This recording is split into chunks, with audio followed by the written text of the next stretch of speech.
দর্শক, আপনাদের আমন্ত্রণ জানাচ্ছি যমুনা আইডে। শুরুতেই শিরোনাম। ঢাকঢোল পিটিয়ে চীন সফর করলেও ট্রাম্পের অর্জন শূন্য মত বিশ্লেষকদের। গুরুত্বপূর্ণ কিছু বাণিজ্য চুক্তির দাবি করা হলেও অস্পষ্ট অবস্থান হোয়াইট হাউসের। ইরান ইস্যুতে এবার নমনীয় মার্কিন প্রেসিডেন্ট। 20 বছরের জন্য ইউরেনিয়াম কর্মসূচি স্থগিত হলে মেনে নেয়ার ঘোষণা। অবিশ্বাস নিয়ে আলোচনায় ফিরতে চায় না তেহরান। যুক্তরাজ্যের স্থানীয় নির্বাচনে চমক দেখিয়ে আলোচনায় রিফর্ম ইউকে। ডানপন্থী দলটির উত্থান হলে ঝুঁকিতে পড়বে মুসলিম সহ অভিবাসী জনগোষ্ঠী, শঙ্কা বিশ্লেষকদের।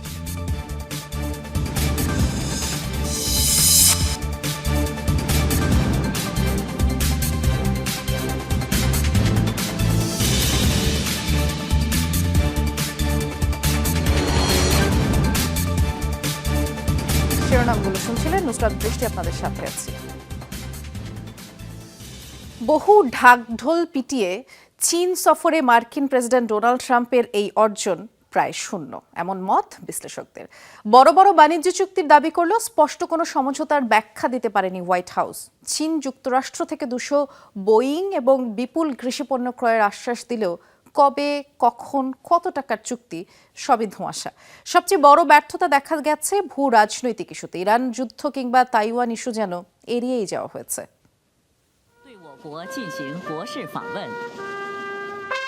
চীনের মাটিতে রাজকীয় অভ্যর্থনা, হাসি মুখে করমর্দন, সৌহার্দ্যপূর্ণ বৈঠক, সুরক্ষিত ইম্পেরিয়াল গার্ডেন ও 15 শতকের টেম্পল অফ হেভেন পরিদর্শন সবই ছিল। কিন্তু ডোনাল্ড ট্রাম্পের 2.5 দিনের বেইজিং সফর শেষে প্রশ্ন, কি পেলেন তিনি? দেশের মাটিতে নেমেই ডোনাল্ড ট্রাম্পের দাবি দারুণ সাফল্য পেয়েছেন। ফক্স নিউজকে দেয়া সাক্ষাৎকারেও বলেছেন একই কথা। প্রেসিডেন্ট শি এবং চীনের সাথে আমার খুবই ভালো সম্পর্ক। শুনে মনে হতে পারে কিছুই না, কিন্তু চুক্তির জন্য এটাই সবচেয়ে গুরুত্বপূর্ণ। আমরা অনেক সমস্যা সমাধান করেছি, খুব শক্তিশালী বাণিজ্য হয়েছে। আলোচনা ফলপ্রসূ হয়েছে আখ্যা দিয়েছে চীনও। সত্যিই কি তাই? ডোনাল্ড ট্রাম্প বড় বড় বাণিজ্য চুক্তির কথা বললেও তার পক্ষে কোনো অগ্রগতির তথ্য দিতে পারেনি হোয়াইট হাউস। চীন যুক্তরাষ্ট্র থেকে বিপুল পরিমাণ কৃষিপণ্য কেনার আশ্বাস দিলেও কত টাকার চুক্তি, কখন বাস্তবায়ন, সবই অস্পষ্ট। টেক জায়ান্টদের সফর সঙ্গী করে চীনা প্রেসিডেন্ট শি জিনপিংকে প্রশংসায় ভাসিয়েও ছাড় পাননি ট্রাম্প। চীন 200 বোয়িং কিনবে আশ্বাস দিলেও কোনো সমঝোতা চুক্তি হয়নি। সয়াবিন সহ কৃষিপণ্য ক্রয়ের কথা বললেও তা নিয়ে আছে ধোঁয়াশা। তেল, এনভিডিয়ার চিপ, কোনো কিছু নিয়েই সুনির্দিষ্ট চুক্তি বা সমঝোতা হয়নি। বিশ্লেষকরা বলছেন, ট্রাম্পের চীন সফর দুই দেশের উত্তেজনা কমাতে হয়তো কিছুটা সাহায্য করবে, কিন্তু কার্যকর সাফল্য নেই বললেই চলে। 2017 সালে ডোনাল্ড ট্রাম্প যখন বেজিং সফর করেন, বড় ধরনের চুক্তি স্বাক্ষর অনুষ্ঠান হয়েছিল $250 বিলিয়ন। এবার তুলনামূলক ফিকে অর্জন। দুপক্ষই বিবাদের ইস্যুগুলো এড়িয়ে গেছে। বেজিং সফরে ভূ রাজনৈতিক ইস্যুতেই ট্রাম্প সবচেয়ে ব্যর্থ বলে মনে করছেন বিশ্লেষকরা। শুরুতেই তাইওয়ান ইস্যুতে আপোষ করবেন না বলে সাফ জানিয়ে দিয়েছেন শি জিনপিং। ট্রাম্পও আর সে চেষ্টা করেননি। তাইওয়ানের কাছে অস্ত্র বিক্রির বিশাল পরিকল্পনা ধামাচাপা দিয়েছেন তৎক্ষণাৎ। ইরান যুদ্ধ নিয়েও হয়নি কোনো উল্লেখযোগ্য আলোচনা। সবচেয়ে অবাক করা বিষয় হলো, ট্যারিফ নিয়ে কোনো কথাই হয়নি দুপক্ষের। যমুনা নিউজ। তাইওয়ান স্বাধীনতা ঘোষণা করুক, এমনটি চান না মার্কিন প্রেসিডেন্ট ডোনাল্ড ট্রাম্প। আন্তর্জাতিক গণমাধ্যম ফক্স নিউজকে সাক্ষাৎকারে এমনটি জানিয়েছেন তিনি। মার্কিন প্রেসিডেন্ট বলেছেন, চীনের কাছ থেকে কেউ স্বাধীনতা হোক এমনটি চান না তিনি। এবং সাক্ষাৎকারে চীনের কাছ থেকে আনুষ্ঠানিকভাবে স্বাধীনতা ঘোষণা করার বিষয়ে তাইওয়ানকে সতর্ক করেন ট্রাম্প। বলেন, চীনের প্রেসিডেন্ট শি জিনপিং তাইওয়ানে কোনো সশস্ত্র সংঘাত দেখতে চান না, এমনকি আঞ্চলিকভাবে নতুন করে কোনো ধরনের যুদ্ধ দেখতে চায় না যুক্তরাষ্ট্র। এদিকে তাইওয়ানের প্রেসিডেন্ট লাই চিং-তে জানান, আনুষ্ঠানিকভাবে স্বাধীনতা ঘোষণার প্রয়োজন নেই অঞ্চলটির, কারণ তাইওয়ান নিজেদের সার্বভৌম রাষ্ট্র হিসেবেই মনে করে। Big commitment that if they do a good job, he wants help, that's great, but we don't need help. And filled with Iranian. It's not a takeover. They just don't want to. চীনের কাছে Taiwan সবসময় গুরুত্বপূর্ণ। এটা আসলে দখল করার কোনো বিষয় নয়। তারা শুধু চায় না যে এই স্থানটি স্বাধীন হয়ে যাক। Independent, they don't want to do. এবার ইরান যুদ্ধের সংবাদ প্রকাশ নিয়ে গণমাধ্যম কর্মীদের উপর ক্ষোভ ঝাড়লেন মার্কিন প্রেসিডেন্ট ডোনাল্ড ট্রাম্প। বেইজিং সফর শেষে এয়ারফোর্স ওয়ানে সাংবাদিকদের প্রশ্নের উত্তর দিচ্ছিলেন প্রেসিডেন্ট ট্রাম্প। এমন সময় ইরান যুদ্ধে আমেরিকার ব্যর্থতা নিয়ে প্রশ্ন করেন নিউ ইয়র্ক টাইমসের সাংবাদিক ডেভিড সিঙ্গার, আর তাতেই মেজাজ হারান মার্কিন প্রেসিডেন্ট। ইরানে মার্কিন অভিযান নিয়ে সমালোচনা করায় তিনি ডেভিডকে দেশদ্রোহী বলে আখ্যা দেন। যুদ্ধে যুক্তরাষ্ট্র সামরিকভাবে বিজয়ী হয়েছে বলেও তিনি দাবি করেন। এদিকে ট্রাম্পের করা আক্রমণের তীব্র প্রতিবাদ জানিয়েছে নিউ ইয়র্ক টাইমস কর্তৃপক্ষ।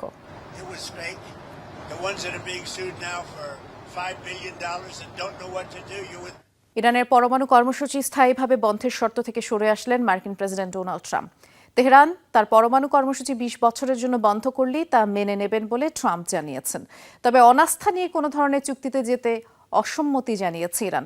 স্পষ্ট নির্দিষ্ট শর্ত ছাড়া আলোচনা টেবিলে বসবে না বলে জানিয়েছে দেশটির পররাষ্ট্র মন্ত্রণালয়। এদিকে ট্রাম্পের এই নতুন অবস্থান নিয়ে এখনও কোনো মন্তব্য করেনি ইসরায়েল। দফায় দফায় আলোচনার টেবিলে বসার পরও ইরান ইস্যুতে সমঝোতায় ব্যর্থ যুক্তরাষ্ট্র। হরমুজ প্রণালীর নিয়ন্ত্রণ ইস্যুতে অনেকটাই বিপাকে ওয়াশিংটন। সব মিলিয়ে মধ্যপ্রাচ্য ইস্যুতে চাপে যুক্তরাষ্ট্র, তা স্পষ্ট হয়েছে এরই মধ্যে। এই অবস্থায় ইরান ইস্যুতে যেন সুর অনেকটাই নরম করলেন মার্কিন প্রেসিডেন্ট ডোনাল্ড ট্রাম্প। তেহরানকে আলোচনার টেবিলে বসাতে ফের প্রস্তাব পাঠিয়েছে ওয়াশিংটন। প্রথমবারের মতো ইরানের উপর স্থায়ী নিষেধাজ্ঞার অবস্থান থেকে সরে আসার ঘোষণা দিলেন ট্রাম্প। মার্কিন প্রেসিডেন্ট জানান, একটি সম্পূর্ণ বাস্তবসম্মত ও কার্যকর চুক্তির বিনিময়ে ইরান তার পরমাণু কর্মসূচি 20 বছরের জন্য স্থগিত রাখলেই চলবে। চীন এই ইস্যুতে সহায়তা করছে বলেও জানান তিনি। চীনও এই যুদ্ধ শেষের পক্ষে। হরমুজ ইস্যুতে তারা সহায়তা করতে আগ্রহী, কিন্তু আমাদের কোনো সাহায্যের প্রয়োজন নেই, কারণ সহায়তার বিনিময়ে কিছু না কিছু দাবি করে বসে সবাই। এভাবেই সবকিছু কাজ করে। এদিকে আস্থার সংকটে ভুগছে যুক্তরাষ্ট্র ইরান আলোচনা। নয়াদিল্লিতে আয়োজিত ব্রিক্স সম্মেলনে যোগ দিয়ে এই তথ্য জানান ইরানের পররাষ্ট্রমন্ত্রী আব্বাস আরাকচি। বলেন, কোন চুক্তিতে পৌঁছানোর আগে স্পষ্ট ও নির্দিষ্ট শর্ত চায় তেহরান। যুক্তরাষ্ট্র সামরিকভাবে যা অর্জন করতে পারেনি, দুপক্ষের লাভজনক সমাধান ছাড়া আলোচনার টেবিলেও তা অর্জন করা অসম্ভব। এই মুহূর্তে যুক্তরাষ্ট্রের প্রতি আমাদের কোনো বিশ্বাস নেই। তবে চীনের সাথে আমাদের সুসম্পর্কের ইতিহাস পুরনো। তাদের পক্ষ থেকে নেওয়া যে কোনো কূটনৈতিক উদ্যোগকে স্বাগত জানানো হবে। হরমুজ প্রণালীর পরিস্থিতি বর্তমানে জটিল হলেও যুদ্ধরত দেশগুলো ছাড়া অন্য সব জাহাজকে নিরাপদে পার হতে সাহায্য করা হচ্ছে। আলোচনা নিয়ে ট্রাম্পের নতুন এই অবস্থান নিয়ে এখনো কোনো প্রতিক্রিয়া জানায়নি ইসরায়েল। সাবরিনা নুসরাত, যমুনা নিউজ। ঐতিহাসিক নাকবা দিবস উপলক্ষে বিক্ষোভ হয়েছে যুক্তরাষ্ট্র, ফ্রান্স সহ পশ্চিমা বিভিন্ন দেশে। এর মধ্যে নিউ ইয়র্কের স্কয়ার পার্কে জড়ো হয়ে ইসরায়েলের বিরুদ্ধে ক্ষোভ জানান শত শত মানুষ। অন্যদিকে জর্ডানের রাজধানী আম্মানে ব্যাপক বিক্ষোভ হয়। 1948 সালের 15 মে সূচনা হয়েছিল ফিলিস্তিনিদের জাতিগত নিধনের, আর এদিনেই নেওয়া হয়েছিল ইসরায়েলি রাষ্ট্র গঠনের পদক্ষেপ। এরপর থেকেই নাকবা অর্থাৎ বিপর্যয়ের দিন হিসেবে পালিত হচ্ছে এই দিবসটি। বিক্ষোভে উত্তাল নিউ ইয়র্ক। নাকবা দিবস উপলক্ষে স্কয়ার পার্কে জড়ো হন শত শত মানুষ। ফিলিস্তিনিদের উপর ইসরায়েলি আগ্রাসন এবং গণহত্যার প্রতিবাদে ক্ষোভ জানান তারা। ঐতিহাসিক নাকবা দিবসে ফিলিস্তিনবাসীর পক্ষে বিক্ষোভে উত্তাল হয়ে ওঠে জর্ডান। রাজধানী আম্মানে বিক্ষোভ র্যালিতে অংশ নেন হাজার হাজার মানুষ। এক পর্যায়ে পুলিশেতে বাধা দিলে সহিংস হয়ে ওঠে পরিস্থিতি। এদিকে ফ্রান্সের প্যারিসে আইফেল টাওয়ারে ফিলিস্তিনের পতাকা টাঙিয়ে দেন প্রতিবাদকারীরা। নিন্দা জানান ফিলিস্তিনিদের উপর ইসরায়েলি আগ্রাসনের। এর পাশাপাশি ব্রিটেন, অস্ট্রেলিয়া সহ বিভিন্ন দেশে নাকবা দিবসের প্রতিবাদ অনুষ্ঠিত হয়। অনেক স্থানে পুলিশি বাধার মুখে পড়েন বিক্ষোভকারীরা। প্রতি বছর 15 মে দিনটিকে সারা বিশ্বের ফিলিস্তিনিরা পালন করেন বিপর্যয়ের দিন অর্থাৎ নাকবা দিবস হিসেবে। 1948 সালে এই দিনে ইসরায়েল রাষ্ট্র গঠনের মাধ্যমে সূত্রপাত হয় ফিলিস্তিনিদের জাতিগত নিধনের, যাতে হত্যা করা হয় প্রায় 13,000 ফিলিস্তিনিকে, উচ্ছেদ করা হয় 7.5 লাখ মানুষ। মীর মুশফিকা হাসান, যমুনা নিউজ। এই মুহূর্তে নির্বাচন হলে সরকার গঠন করতে পারে ইসরায়েলের বিরোধী দল।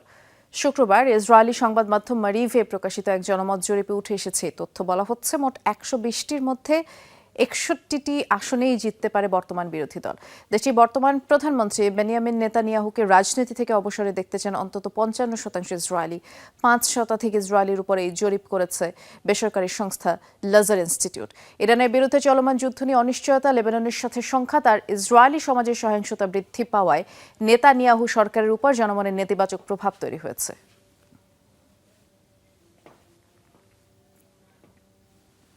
যুদ্ধবিরতির মেয়াদ আরও 45 দিনের জন্য বাড়াতে রাজি হয়েছে ইসরায়েল ও লেবানন। শুক্রবার যুক্তরাষ্ট্র কথা জানিয়েছে। মার্কিন পররাষ্ট্র দপ্তরের মুখপাত্র টমি পেক্ট বলেছেন, 16 এপ্রিলের যুদ্ধবিরতি আরও 45 দিনের জন্য বাড়ানো হচ্ছে যাতে আলোচনায় আরও অগ্রগতি সম্ভব হয়। ওয়াশিংটনে বৃহস্পতিবার ও শুক্রবার অনুষ্ঠিত ইসরায়েল লেবানন বৈঠককে খুবই ফলপ্রসূ বলে উল্লেখ করেছে মার্কিন পররাষ্ট্র দপ্তর। আগামী 2 ও 3 জুন আবারও আলোচনায় বসবে দুই দেশ। যুক্তরাষ্ট্র ইরান সংঘাতের পাশাপাশি চলা লেবানন যুদ্ধে 16 এপ্রিল যুদ্ধবিরতি ঘোষণা করা হয়। এরপরও উত্তেজনা পুরোপুরি থামেনি। তবে সাম্প্রতিক সময়ে সংঘাত মূলত দক্ষিণ লেবাননেই সীমাবদ্ধ রয়েছে। যুক্তরাজ্যের স্থানীয় নির্বাচনে চমক দেখিয়ে আলোচনায় রাজনৈতিক দল রিফর্ম ইউকে লেবার ও কনজারভেটিভ পার্টিকে পেছনে ফেলে বহু নির্বাচনী এলাকায় বিজয় ছিনিয়ে এনেছে 2018 সালে গঠিত দলটি। ডানপন্থী দলটিকে প্রধান দুই রাজনৈতিক দলের ভবিষ্যৎ চ্যালেঞ্জ হিসেবেই দেখছেন অনেকে। তবে রিফর্ম ইউকে ক্ষমতায় গেলে ঝুঁকির মুখে পড়তে পারে যুক্তরাজ্যের মুসলিম সহ অভিবাসীদের সংস্কৃতি। লেবার ও কনজারভেটিভ পার্টিকে ছাপিয়ে ব্রিটিশ রাজনীতিতে এখন আলোচনায় নতুন দল রিফর্ম ইউকে। যুক্তরাজ্যের স্থানীয় নির্বাচনে সম্প্রতি অভাবনীয় সাফল্য ছিনিয়ে এনেছে দলটি। এতদিন প্রান্তিক দল হিসেবে থাকলেও ধীরে ধীরে মূলধারার রাজনীতিতে জায়গা করে নিচ্ছে ডানপন্থী দলটি। এখনও সরকার গঠনের পর্যায়ে না পৌঁছালেও রাজনীতির মাঠে দ্রুতই জনপ্রিয় হয়ে উঠছে তারা। বিশেষজ্ঞদের ধারণা, ভবিষ্যতে প্রধান দুই রাজনৈতিক দলের শক্ত প্রতিদ্বন্দ্বী হয়ে উঠতে পারে রিফর্ম ইউকে। অনেক এলাকায় লেবার ও কনজারভেটিভ পার্টির ভোট ব্যাংকে বড় ধরনের ফাটল ধরিয়েছে রিফর্ম ইউকে। বিশেষ করে শ্রমজীবী অঞ্চল এবং কিছু প্রথাগত কনজারভেটিভ ঘাঁটিতে পেয়েছে উল্লেখযোগ্য সাফল্য। দলটির এই উত্থানকে অনেকেই ব্রেক্সিট পরবর্তী রাজনৈতিক বাস্তবতার ফল হিসেবে দেখছেন। 2016 সালের ব্রেক্সিটের পক্ষে থাকা এলাকাগুলোয় তুলনামূলক বেশি সমর্থন পাচ্ছে রিফর্ম ইউকে। দলটির উত্থানের পেছনে মূল কারণ হিসেবে দেখা হচ্ছে তাদের অভিবাসন নীতি, যুক্তরাজ্যে চলমান অর্থনৈতিক চাপ, জীবনযাত্রার ব্যয় বৃদ্ধি এবং প্রচলিত রাজনৈতিক দলগুলোর প্রতি জন অসন্তোষ। এসব ইস্যুতে ভোটারদের ক্ষোভকে রাজনৈতিক সমর্থনে পরিণত করছে পপুলিস্ট দলটি। আমি তেমন রাজনৈতিক মানুষ নই, তবে রিফর্ম ইউকের পক্ষে ভোট দিয়েছি। ডানপন্থী বামপন্থী কিছুই বুঝি না, তবে নাইজেল ফারাজ যা বলেন সেটা পরিষ্কারভাবে বুঝতে পারি। তবে রিফর্ম ইউকের উত্থানে কিছুটা ঝুঁকিতে যুক্তরাজ্যে বসবাসরত মুসলিমদের স্বকীয়তার বিষয়টি, বলছেন বিশ্লেষকরা। দলটির কোনো আনুষ্ঠানিক ইসলাম বিরোধী নীতি না থাকলেও অভিবাসন নিয়ন্ত্রণ, জাতীয় পরিচয় এবং ইন্টিগ্রেশন নিয়ে তাদের কঠোর অবস্থানকে ঘিরে রয়েছে সমালোচনা। অনেকের মতে এসব নীতির ফলে ব্রিটিশ সমাজে মুসলিমদের বহিরাগত হিসেবে দেখার ঝুঁকি তৈরি হয়। এছাড়া অতীতে দলটির কয়েকজন সদস্যের সামাজিক মাধ্যমে ইসলাম বা মুসলিমদের নিয়ে করা মন্তব্য ও পোস্টও বিতর্কের জন্ম দিয়েছিল। রেজওয়ানা সাইমা, যমুনা নিউজ। এবার লিথুয়ানিয়ার আকাশে ড্রোন হামলা রুখতে যৌথ সামরিক মহড়া চালালো যুক্তরাষ্ট্র এবং ব্রিটেন। শুক্রবার দেশটির একটি প্রশিক্ষণ কেন্দ্রে মহড়াটি অনুষ্ঠিত হয়। কম খরচে কিভাবে ড্রোন হামলা মোকাবেলা করা যায় তা নিয়েই এই বিশাল আয়োজন ছিল, যার নাম দেওয়া হয় ফ্লাই ট্র্যাপ 5.0। এতে অংশ নেয় মিত্র বেশ কয়েকটি দেশের সেনা সদস্য সহ প্রযুক্তি বিশেষজ্ঞরা। মহড়ার সাশ্রয়ী মূল্যের ড্রোন প্রতিরোধ ব্যবস্থা এবং বহুমাত্রিক প্রযুক্তির সমন্বয়ের ভিত্তিতে পরীক্ষা চালানো হয়।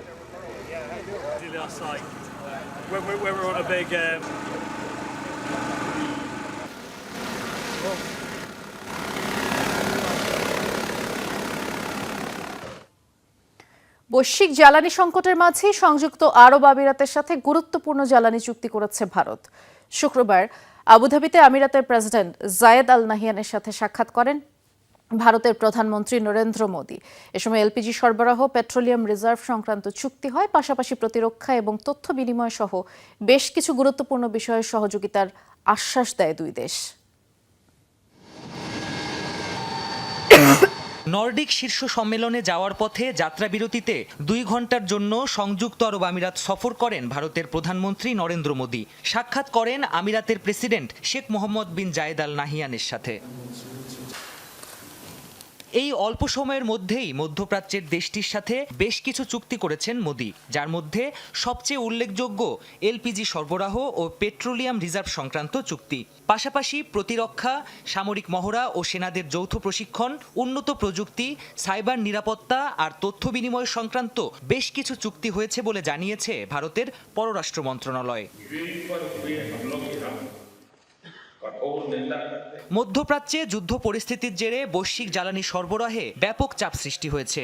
ক্রমেই ভারতেও তীব্র হয়ে উঠছে সংকট। এরই মধ্যে দেশটিতে বেড়েছে পেট্রোলিয়াম ডিজেলের দাম। এমনকি দেশবাসীকে জ্বালানি সাশ্রয়ের আহ্বান জানাতেও বাধ্য হচ্ছেন মোদী। এমন পরিস্থিতিতে আরব আমিরাতের সাথে জ্বালানি সরবরাহ চুক্তি বেশ স্বস্তি দেবে দিল্লিকে, এমনটাই মত বিশ্লেষকদের। বিশ্বের দ্বিতীয় বৃহত্তম এলপিজি আমদানিকারক দেশ ভারত। নতুন চুক্তি অনুযায়ী ভারতের সরকারি তেল সংরক্ষণাগারে আমিরাতের রাষ্ট্রীয় তেল কোম্পানি অ্যাডনকের অপরিশোধিত তেলের রিজার্ভ 3 কোটি ব্যারেল পর্যন্ত বাড়ানো হতে পারে। ফুজাইরাতেও ভারতের অপরিশোধিত তেল রাখার ব্যবস্থা হতে পারে বলে জানিয়েছে আবুধাবি। সম্প্রতি তেল উৎপাদনকারী দেশগুলোর জোট ওপেক ও ওপেক প্লাস থেকে বেরিয়ে গেছে সংযুক্ত আরব আমিরাত। অপরদিকে পাকিস্তানের সাথে প্রতিরক্ষা সহ বিভিন্ন ক্ষেত্রে সহযোগিতা বাড়াচ্ছে সৌদি আরব। এমন পরিস্থিতিতে ভারতের সাথে সংযুক্ত আরব আমিরাতের এই চুক্তিকে ভূরাজনীতিতে বড় পরিবর্তন হিসেবে দেখছেন বিশ্লেষকরা। প্রাণপ্রতিম কুণ্ডু, যমুনা নিউজ। কলকাতার আলোচিত আরজিকর ধর্ষণ ও হত্যা মামলায় সাময়িকভাবে বরখাস্ত করা হয়েছে মামলার তদন্তকারী এক সাবেক পুলিশ কমিশনার এবং তার 2 সহকারীকে। অভিযুক্ত পুলিশ সদস্যদের নাম কমিশনার বিনীত গোয়েল, ডেপুটি কমিশনার অভিষেক গুপ্ত ও ইন্দিরা মুখার্জি। শুক্রবার তাদের সাসপেন্ডের ঘোষণা দেন পশ্চিমবঙ্গের নবনির্বাচিত মুখ্যমন্ত্রী শুভেন্দু অধিকারী। জানান, গেল কয়েকদিন ধরে চালানো তদন্ত থেকে প্রাপ্ত তথ্যের ভিত্তিতে এই সিদ্ধান্ত নেওয়া হয়। মর্মান্তিক ওই ঘটনার তদন্ত চলাকালীন সময় গাফিলতি, ভুক্তভোগীর পরিবারকে অর্থের প্রলোভন দেখানো, সংবাদ সম্মেলনে অসংলগ্ন আচরণ করার অভিযোগ উঠেছে তাদের বিরুদ্ধে। মামলাটির তদন্ত শেষ না হওয়া পর্যন্ত তাদের সাসপেনশন বহাল থাকবে। গেল 21 মাস ধরে আলোচিত এই ঘটনার তদন্ত চলছে। আবারও ঘুরে দাঁড়াতে শুরু করেছে রাশিয়ার অর্থনীতি, এমন দাবি দেশটির প্রেসিডেন্ট ভ্লাদিমির পুতিনের। শুক্রবার সরকারি কর্মকর্তাদের সাথে বৈঠক করেন তিনি। বলেন, সরকারের গৃহীত নানামুখী পদক্ষেপের ইতিবাচক ফল মিলতে শুরু করেছে। চলতি মাসেই দেশটির জিডিপি বেড়েছে 1.8%, তবে বছরের শুরুর দিকে রুশ অর্থনীতি 0.3% সংকুচিত হয়। এদিকে চলতি ও আগামী বছরের জিডিপির প্রবৃদ্ধির লক্ষ্যমাত্রা কমিয়েছে রাশিয়ার অর্থনীতি মন্ত্রণালয়। তবে 2029 সাল নাগাদ এই প্রবৃদ্ধির হার 2.4% পৌঁছাবে আশা করছে রুশ প্রশাসন।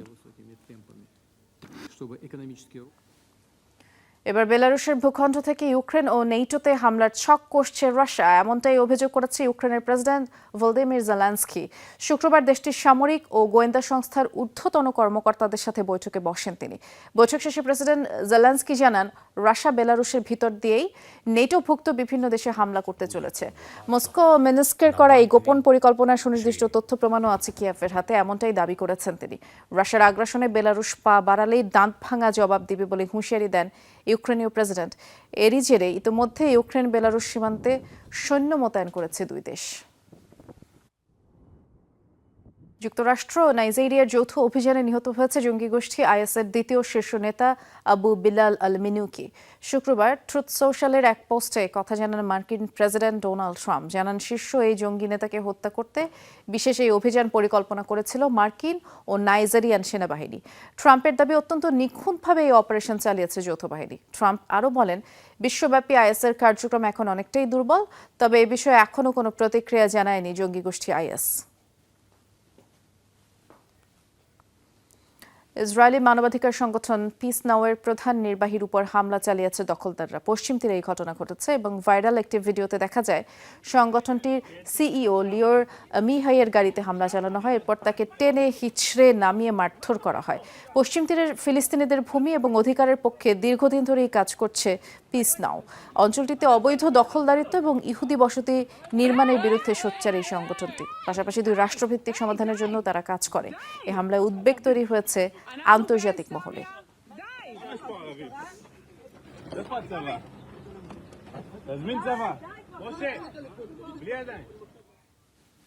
এই ছিল যমুনা আইরিসকের আয়োজনে সাথে থাকার জন্য ধন্যবাদ সবাইকে।